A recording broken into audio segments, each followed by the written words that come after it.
Bien, jóvenes, este es el tercer vídeo de este tema, de España entre la crisis del 98 y la dictadura de Primo de Rivera, entre 1898 y 1923. Habíamos terminado con Canalejas, nunca mejor dicho, vamos, acababan de pegar un tiro a Canalejas, ¿no? Después de la semana trágica y de estas medidas que había tomado este gobierno de Canalejas, impidiendo de esa forma el turnismo. Quien pensaba que Maura y Canalejas se iban a turnar como líderes fuertes del Partido Liberal y del Partido Conservador, pues se equivoca. Aquí hacemos un punto y aparte porque tenemos que hablar de otra cosa, que es la Primera Guerra Mundial. En 1914 empieza Canalejas la mataron en el 12. En el 14 empieza la Primera Guerra Mundial entre la Alianza, los alemanes, los austriacos y los turcos, y la Entente, los franceses, los británicos, los rusos, y luego los italianos, y luego los americanos, y luego y también estaban los japoneses, por ahí hay mucha gente. Una guerra terrorífica. España, y aquí sí nos vino muy bien, es neutral en esta guerra. ¿Por qué? Porque esto fue una matanza horrorosa. O sea, cualquier cosa que nos mantenga lejos de este horror, pues bueno es para España. O sea, eso no cabe la menor duda. Es verdad que vamos a estar aislados, es verdad que nos quedamos como el niño tonto de la pandilla, o mejor dicho, sin ninguna pandilla. El tonto que no tiene pandilla, mejor dicho. Sí, pero es que las pandillas de aquella época eran un poquito chungas, ¿eh? Las Entente y las alianzas. Entonces España va a ser neutral. ¿Y esta neutralidad a España cómo le va a ir? Pues mira, le va a ir estupendamente bien. ¿Por qué?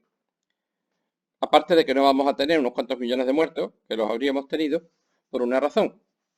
Nuestros circuitos económicos siempre han sido en torno a Francia y también entre Gran Bretaña, pero sobre todo en torno a Francia.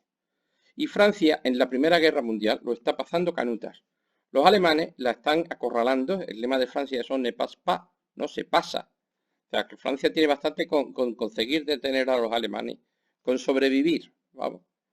Y Francia necesita de todo. Francia se está gastando todo. Los americanos le están prestando mucho dinero y Francia necesita de todo. Francia necesita comida. Francia necesita telas para los uniformes. Francia necesita mantas para sus soldados en el frente. Francia necesita latas de sardina. Francia necesita municiones. Francia necesita repuestos de los motores. Necesita combustible. Necesita trigo. Necesita tornillos. Francia necesita todo. Y lo paga. Porque os digo que los americanos le están prestando mucho dinero. Entonces, de pronto, para España, que es neutral, para la industria española y para la producción española, esto es un chollazo. A España le ha tocado la lotería. ¿Por qué? Porque ahora llegan los franceses y lo compran todo. Al precio que nosotros le digamos, a precio de guerra. Se lo vamos a vender carísimo. Pero como los americanos le prestan dinero, y eso es normal en la guerra, esto hay que decirlo, pues ellos lo compran. Y entonces España se va a hinchar de vender. Las fábricas españolas van a producir al 100% de su capacidad para cubrir esta demanda del ejército francés, sobre todo del ejército francés en la guerra. Por cierto, nadie pensaba que la guerra iba a ser tan larga. Entonces no se hicieron planes, es verdad que nadie lo pensaba, pero no se hicieron visión a largo plazo, ¿no? Si la guerra empieza en el 14, nadie pensaba que iba a durar hasta el 18. Entonces es verdad que las fábricas españolas van a rendir, y se va a llegar al estrés de los materiales, vamos, al agotamiento. Cuando acabe la guerra, las fábricas españolas van a estar hechas papillas, las máquinas van a estar hechas papillas de tanta producción. Pero mientras tanto va a caer una auténtica lluvia de oro sobre los propietarios, sobre la burguesía, sobre todo el que haga negocios en España. Tal fue así que para lo que es el gobierno de España, en esta época la neutralidad española fue tan rentable que España pagó todas sus deudas. O sea, con los beneficios que estaba sacando de la Primera Guerra Mundial, España pagó todas sus deudas, se quedó sin una deuda. Y encima hizo una enorme reserva de oro. De hecho, en el sótano del Banco de España se creó la famosa cámara acorazada, esta se creó ya en los años 20, para guardar todo este oro. Es que tenía una cantidad de oro que había que guardarla. Y entonces se hizo esta cámara acorazada, que por cierto es impresionante, Cuando tú entras tienes que pasar un foso, hay una trampa de agua, es verdad que hay una trampa de agua, hay muchas cosas. Y para guardar, ¿el qué? Pues la segunda mayor reserva de oro del mundo en aquella época. Solamente el Banco de Inglaterra tenía más oro que el Banco de España. Tenía una pasta. Aquí lo que hay son lingotes, pero en aquella época en lo que se guardaba en el Banco de España era oro acuñado, moneda, que por cierto vale mucho más, porque la moneda no es solo de oro, sino que además tiene un valor histórico por ser una moneda. Cada una tenía su valor histórico, por lo cual hay monedas que duplican. Un león de Lidia multiplica por 10 su valor de oro. Es verdad que es de oro, de hecho es de electro, pero si tú tienes un león de Lidia, no lo vendas al peso en oro, véndelo a 10 o 20 veces más. El león de, no tenéis ni puñetera idea de lo que es un león de Lidia, claro. El león de Lidia es la primera moneda de la historia. Y se llama león de Lidia, a ver si lo pilláis. Lo que tenía, el dibujo que tenía. Bien, el caso. Aquí está Pablo, como siempre, marcándose el moco. Es que el hombre no puede evitarlo. ¿Qué le vamos a hacer? Marca de la casa. ¿De qué estábamos hablando? Así que España pagó todas sus deudas. Y mira que teníamos deudas. Todavía no habíamos pagado de cuando hicimos los ferrocarriles allí en los tiempos de Isabel II. Todavía eso. Pues bien, todo eso lo pagamos. Y nos quedamos con una reserva de oro impresionante. Y me diréis, Pablo, ¿este oro dónde está? Este oro se perdió todo en la Guerra Civil Española. Ya lo veremos. Nos va a quedar, lamentablemente, tengo que deciros que este oro se va a invertir en que los españoles nos matemos unos a otros de la forma más letal que la tecnología del siglo XX permite. Ay, pues eso fue. Entonces, por ahora, la cosa está estupenda porque nos estamos librando de la guerra y encima está cayendo dinero a expuertas. El dinero llueve sobre España con todos los tipos de pedidos de cualquier producto que tú quieras. Así llega el año 1917, que estaba el conde de Romanones, ya lo veremos, gobernando. Y mira por dónde, en 1917, el gobierno se va a tener que enfrentar a una triple crisis, un gobierno liberal, Romanones era de los liberales, a una triple crisis. La crisis militar, la crisis política y la crisis social. Por suerte para el gobierno, no vinieron las tres a la vez. Primero vino una, luego fue la otra y luego fue la otra. Si llegan a ir las tres a la vez, cae el sistema de Cánovas. Todo este rollo de la Constitución, que todavía seguía en vigencia, todo esto habría caído. Pero no, fueron viniendo una primero, otra después, y los distintos gobiernos la fueron capeando. La primera crisis es la crisis militar. Vamos a ver, el ejército español en este 1917 está como partido en dos. Sí, y es verdad, además os recuerdo que había muchísimos oficiales. Todavía tenemos el problema de que había muchos más oficiales de los que necesitábamos. Pero es que encima el ejército se ha partido en dos grupos muy reñidos, muy contrarios. Por un lado están, estoy hablando de oficiales, no soldados. El niño que está haciendo la mili nos importa un cuento que más. Estamos hablando de esta gente, que ninguno aquí es un chavea. Están los oficiales peninsulares y por otro los oficiales africanistas. Y se llevan a muerte, No os podéis imaginar cómo se van a llevar a muerte. A ver, ¿quiénes son los peninsulares? Pues los peninsulares, como su propio nombre indica, son los oficiales que están sirviendo en la península ibérica. Es decir, yo soy, como este tío, pues capitán o comandante. Capitán, son 6 puntas, sí. Capitán de infantería. Y estoy sirviendo, pues yo qué sé, en Logroño, o en Burgos, o en Sevilla, o en Madrid. Pues vale, pues estoy ahí y hago mi servicio allí. ¿Vale? Y por otro lado, estaban, estos oficiales peninsulares suelen tener unas ideas más progresistas. Yo me acuerdo del papel que ha tenido el ejército. Y entre el ejército ha habido siempre unas fuerzas muy progresistas. Que si Riego, que si Prim, que si Espartero, cuidado, han estado ahí esas fuerzas progresistas del ejército. Y también una cosa, hay muchos militares masones, Entre los peninsulares había muchísimos masones. Y esta gente, ya veremos lo que quieren. ¿Quiénes son los otros? Los otros son los africanistas. ¿Os acordáis del vídeo anterior? Los africanistas son los oficiales del ejército que están sirviendo en la guerra de Marruecos, en África. Muchos de ellos al mando de regulares y de legionarios. Con una experiencia de combate. Es que esto está el mayor peligro que puede tener este tío es resbalarse en el cuarto de baño. Estos no, estos están ahí pegándose tiros con las cabilas, ¿eh? Y os digo que la guerra de Marruecos no es un cachondeíto, ¿eh? La guerra de Marruecos es dura. No despreciéis a los enemigos coloniales, ¿eh? No despreciéis a las cabilas bereberes que mejor no, ¿eh? Entonces esta gente están allí luchando en África, tienen una experiencia de combate muy fuerte, es verdad, tienen un espíritu de cuerpo muy fuerte y sus ideas políticas son, digamos, más centralistas y más autoritarias.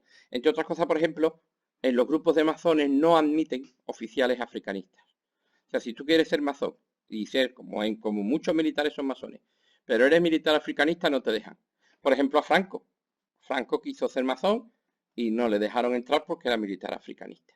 Entonces, esta gente, digamos, tiene unas ideas más progresistas y esta gente, en principio, tiene una idea más centralista y más autoritaria. Y sobre todo están peleados por una cosa. En la guerra, en aquella época, en el ejército español, mejor dicho, el ascenso se hacía por mérito. Es decir, ¿cómo pasas tú de capitán a comandante? Es que tiene una estrella de 8 puntas, este tiene 3 estrellas de 6. ¿Cómo paso yo de capitán a comandante? ¿Y cómo paso de comandante a general? Pues miren ustedes, en España en aquella época era sobre todo por méritos de guerra. Es decir, tú te metes en una batalla y asaltas una posición fortificada de las cabilas del Río al mando de una compañía de regulares y haces una machada ahí de aquellas o organizas un movimiento táctico de tropas increíble, lo que tú quieras. Y entonces esos son méritos y esos méritos se van yendo a tu currículum, a tu hoja de servicio y te van ascendiendo, te van dando más cargos. Pero esto, claro, pasaba que había oficiales que estaban llegando a ocupar altos cargos del ejército muy jóvenes. Una cosa, Francisco Franco Bahamonde, fue el general más joven de Europa después de Napoleón. Y además están teniendo mucho contacto con el rey. Os recuerdo que el rey está muy metido en esto, Alfonso XIII. De hecho, el padrino de bodas de Franco es el mismísimo Alfonso XIII. Entonces, en el ejército estaba el ascenso por mérito que le venía de estupendo a los africanistas. Claro, ¿por qué? Porque sí, para ascender por méritos tiene que haber batallas, tiene que haber tiros, tiene que haber follón. Si estos 4 tíos están en Valencia, pues tú me dirás qué méritos van a conseguir. Ninguno. Los que consiguen méritos son los que están en África. Estos decían, pues vente a África, que las cabilas te están esperando, y ahora lo vi que te lo va a pasar. Bien. ¿Estos qué dicen entonces? Que prefieren que el ascenso sea por mera antigüedad. Es decir, que tú no puedas llegar a general con 30 años. No puedas. Tienes que tener 50 años para ser general. Tienes que tener, o sea, tú entras de teniente, a los 10 años eres capitán, a los 10 años eres comandante, a los 10 años eres general, patatín, patatá. Y así, por antigüedad. Y se llevan a muerte unos con otros. Estos quieren cambiar las leyes para que esta gente no pueda seguir ascendiendo. Es que es verdad que no puede ser una pasada como ascendía esta gente. Además, habría que preguntarse, ¿quieren los oficiales africanistas que la guerra sea muy dura y que haya muchas batallas y meterse en muchos follones justamente para conseguir méritos para ascender? Eso es una pregunta, ¿eh? ¿Las batallas que estamos teniendo en África son realmente necesarias o son una excusa para que el capitán o comandante de turno le eche otra estrella más a la bocamanga? Esto es la bocamanga. Cuidado. Por otro lado, también hay que decir que cuando se enfrenten, aquí este va a ser el ejército que se va a poner de parte de la República, este va a ser el ejército que se va a poner de parte de Franco. Lo que pasa es que a esto los van a echar, porque ya veremos lo que va a pasar en la guerra. Y aún así, cuando se enfrenten, lamento deciros que estos de aquí tienen una experiencia de combate que no tienen estos. Y la experiencia de combate es mucho. La cosa, en África se está formando un ejército muy duro, ¿eh? Muy duro y muy chungo, ya lo veremos, que es bastante chungo la cosa. Al final, los oficiales peninsulares protestaron ante el gobierno del conde de Romanone y llegaron incluso a atreverse a formar juntas de defensa, por eso se le llama militares junteros. Eso, Pablo, eso es del 19, eso es del siglo XIX, pero viejo. Pues bien, los militares peninsulares formaron juntas de defensa y se enfrentaron al gobierno exigiendo que quitara el ascenso por méritos de guerra. Al conde de Romanones, que era el que estaba al mando de todo pues esto le sentó como un tiro y quería armar unas cabechinas de militares. Pero mira por dónde el que intervino fue Alfonso XIII, que se puso de parte de los junteros, aunque aquí está rodeado de africanistas, pero eso es otra historia. Se puso de parte de los junteros. Y al final los junteros se salieron con la suya. Se cambiaron las leyes militares y más. Se tuvo que dimitir el propio Romanones. Y no solo una cosa, los militares vuelven a meterse en política y se cargan a un gobierno. ¿Con el apoyo de quién? Pues del rey. Os digo que cada vez que este tío, ¿os acordáis de la ley de jurisdicciones, verdad? El caso Cucut. Pues cada vez que mete la mano, y sobre todo en el tema de los militares, no es para ayudar justamente. Como se caen los liberales, llegan los conservadores y llega este tío que se llama don Eduardo Dato. Seguimos con 1917. La primera crisis se ha capeado, ¿vale? Los militares han salido con la suya, pero el rey está contento y los conservadores de Eduardo Dato pues están ahí. Que es lo mismo que estén los liberales y los conservadores, ¿eh? Pero bueno, ¿os acordáis que ya no había diferencia prácticamente entre ellos? Dato se va a encontrar con la segunda de la triple crisis, que es la crisis política. Vamos a ver. La guerra está en Europa siendo muy dura. En Europa, en los tiempos de guerra, normalmente se reducen las libertades, el estado de excepción y sobre todo están llegando unas ideas, unas noticias terribles desde Rusia. Ha empezado la Revolución Rusa y el follón que se está armando en Rusia es histórico. Vamos, histórico. Y entonces, ¿qué se le ocurre a Eduardo Rato? A Eduardo Dato. Pues cerrar las cortes. Va el tío y echa a la calle a todos los diputados y cierra las cortes. ¿Cuál es la respuesta de los diputados? Que encima le estaban tocando las narices, porque los diputados lo que querían, las fuerzas de oposición, y estamos hablando de Cambó de la Giga, Melquiades Álvarez y Lerroux, republicano, y Pablo Iglesias, socialista, lo que quieren es que se haga una nueva constitución. Quieren que haya elecciones, por sufragio universal, claro, para que haya unas cortes constituyentes. ¿Por qué? Porque te digo una cosa, el caciquismo ya no está funcionando, ¿eh? Ya son muy fuertes las ciudades. El voto de las ciudades ya se impone. Y entonces, si hubiera unas elecciones por sufragio universal en condiciones digo, y para unas cortes constituyentes, se haría una nueva constitución que no fuera ya la constitución obsoleta de 1876. Además que, como ya sabéis, Soviet tenía soberanía compartida. Sobre todo, le daba demasiado poder al rey. Y hacer una constitución más moderna y con ya cabida para toda esta gente. Para toda esta gente.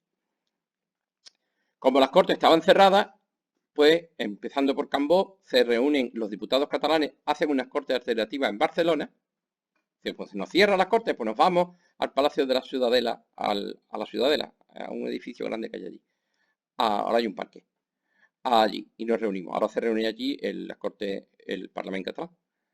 Y se unieron e invitaron a ir a los diputados que no eran catalanes. Y fue Melquiades Álvarez, fue Lerroux y fue Pablo Iglesias. Y se reunieron estas cortes alternativas diciendo, tú no cierras las cortes, pero nosotros nos reunimos con la mayor parte de las fuerzas de oposición exigiéndole al gobierno unas elecciones por sufragio universal para cortes constituyentes, es decir, un cambio de constitución.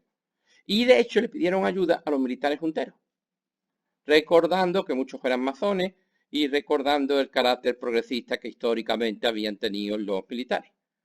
Y los militares le dijeron que hoy no, mañana. Los militares junteros pasaron de ellos como de un mojón porque está detrás Alfonso XIII.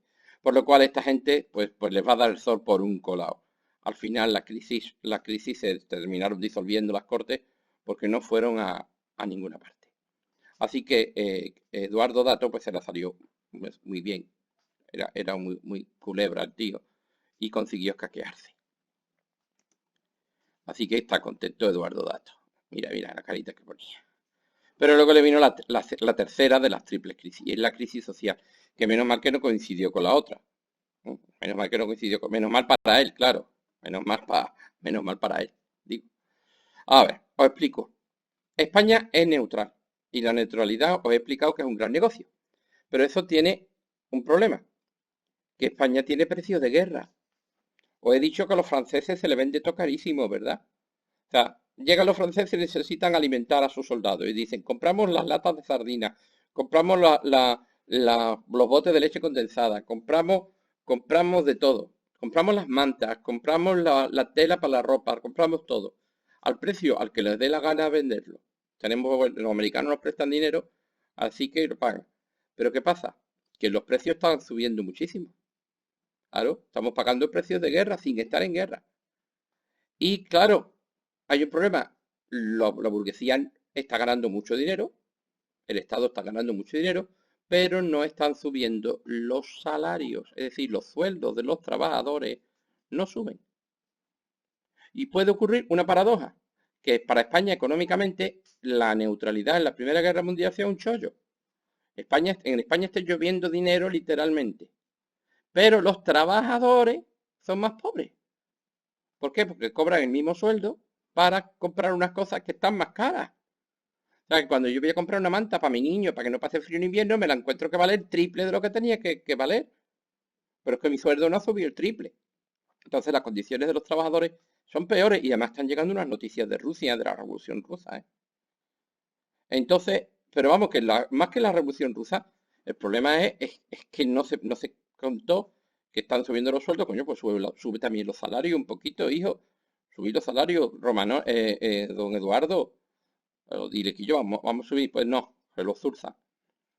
¿Qué provocó esto? Pues esto provocó una huelga general revolucionaria, a la que se unieron la UGT y curiosamente la CNT, que ya existe desde 1911, existe la CNT, anarquista, que por una vez en la vida colaboraron. Normalmente anarquistas y socialistas se llevan a muerte. Pero hay una huelga general revolucionaria. Cuidado, una huelga general revolucionaria es aquella, eso ya sabía, eso se aprendió de la Revolución Rusa, ¿eh? Es aquella que sirve para no solo conseguir una reivindicación laboral, en este caso una subida de salario, no, no, no, lo que quieren es tumbar al gobierno. O sea, lo que quieren es un cambio político por medio de esta huelga general, que es pacífica. Y entonces se organiza una huelga general, pues bastante a nivel de España, ¿eh? Normalmente las huelgas habían sido muy puntuales. La Semana Trágica fue en Barcelona. No, no, no. Esto es a nivel de España. ¿Cuál es la actitud de, mirad, no, el socialista del periódico del PSOE? La huelga general trabajadora en previsión de que nuestras demandas no sean atendidas y, pues claro, a fortalecerse para dar órganos de gobierno que sepan servir al interés nacional.